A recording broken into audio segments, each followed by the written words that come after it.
This is the story of the Sumerians, the first great empire, the cradle of civilization, and the forgotten architects of humanity itself.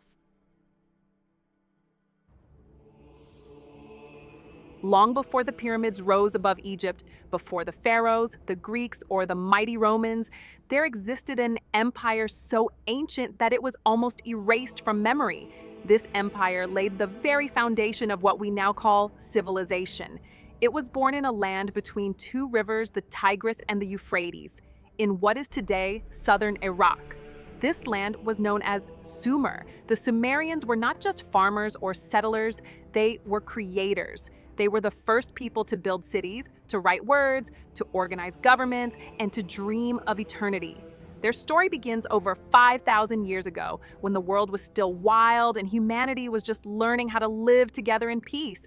At a time when most humans still hunted and wandered across plains, the Sumerians began something extraordinary. They settled, they built homes, farms, and temples. They tamed the unpredictable floods of their rivers and turned barren soil into fertile land. This was the birth of civilization, and Sumer was its cradle. At first, Sumer was not one single kingdom. It was a collection of city-states, independent cities with their own kings, armies, and gods. Each city was surrounded by walls and protected by mighty gates.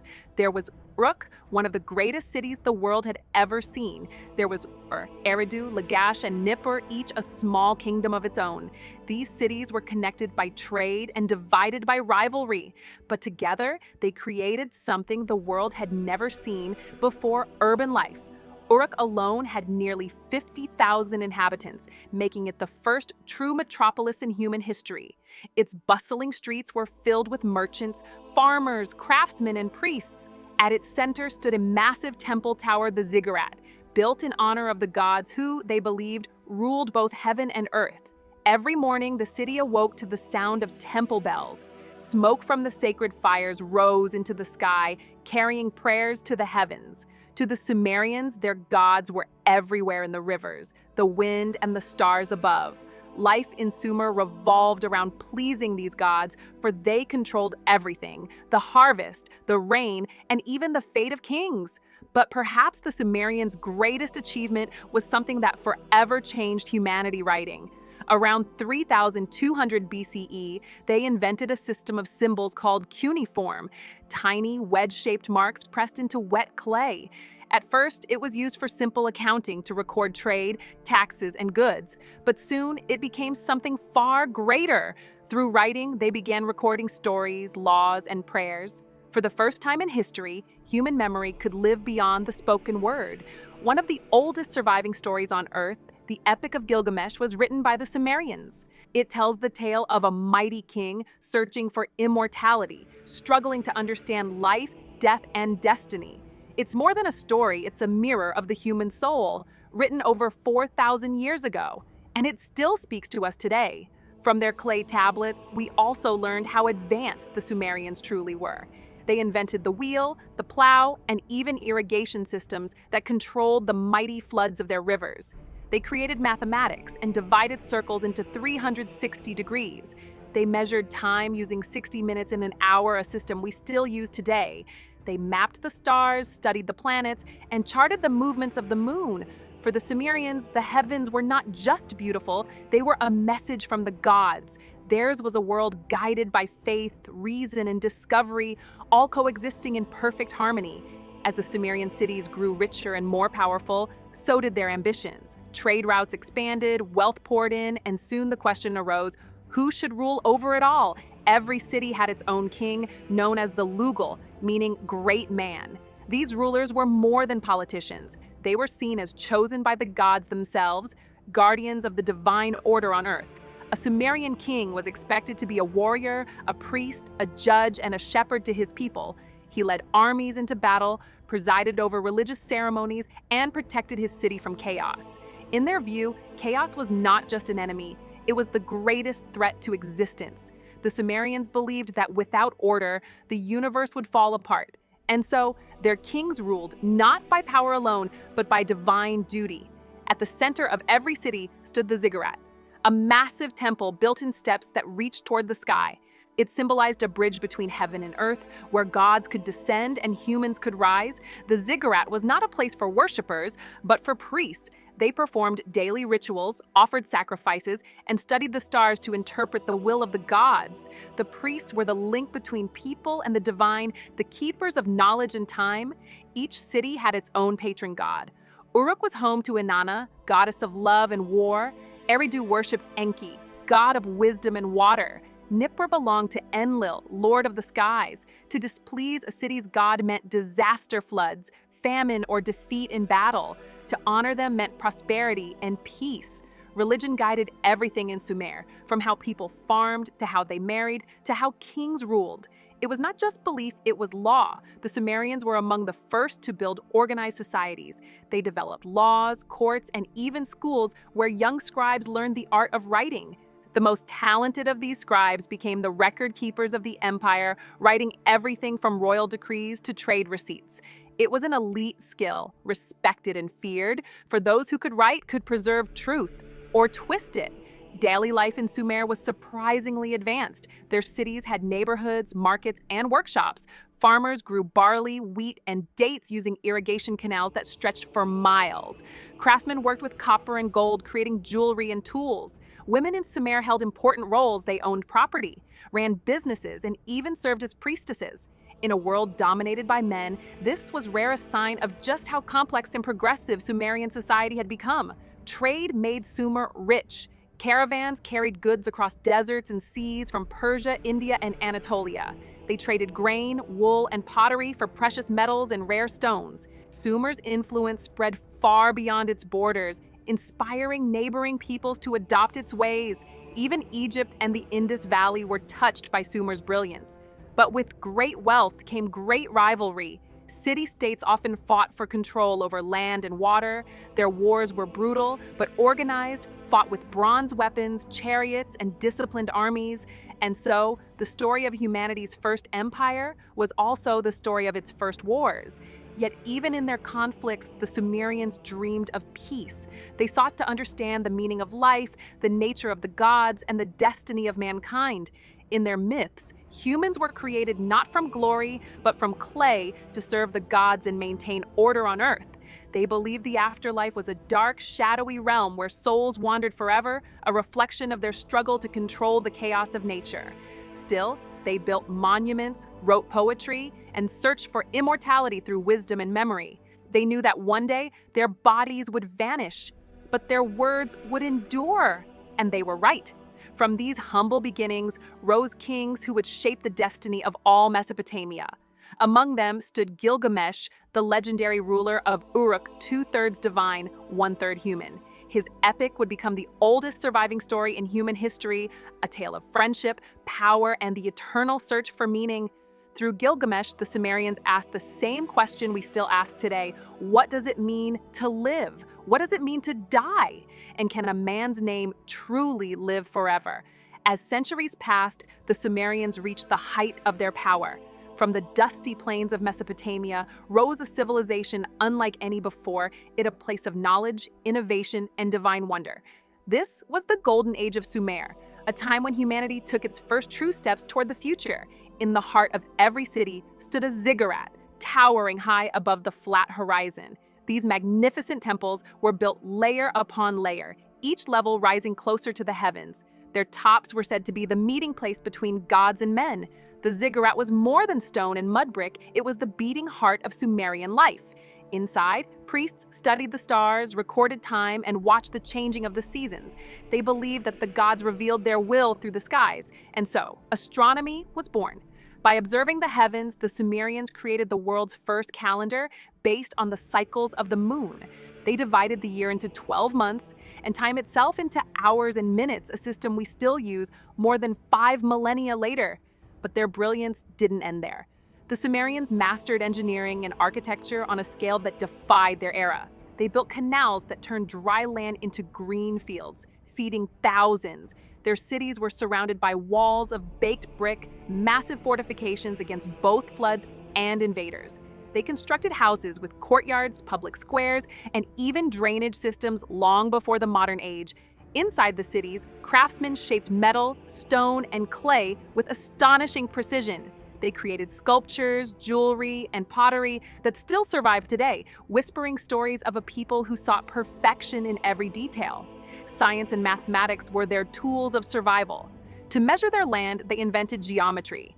To keep track of trade, they created numbers and accounting systems. They divided circles into 360 degrees, a number that carried deep spiritual meaning to the Sumerians. The universe itself was a circle, eternal, complete, divine. Their number system was based on 60, the sexagesimal system, from which we get 60 seconds in a minute and 60 minutes in an hour. To this day, every ticking clock is a silent tribute to Sumerian genius. Art and music flourished under the gaze of the gods. Sumerian musicians played lyres and harps, their melodies echoing through temple courtyards. Poets and scribes recorded hymns in honor of Inanna, Enlil, and Enki. One of the earliest known composers in history, Enheduanna, a priestess of Uruk, wrote poetry so powerful that it survived for thousands of years. She was the first known author in human history, a woman, a poet, a voice from the dawn of time.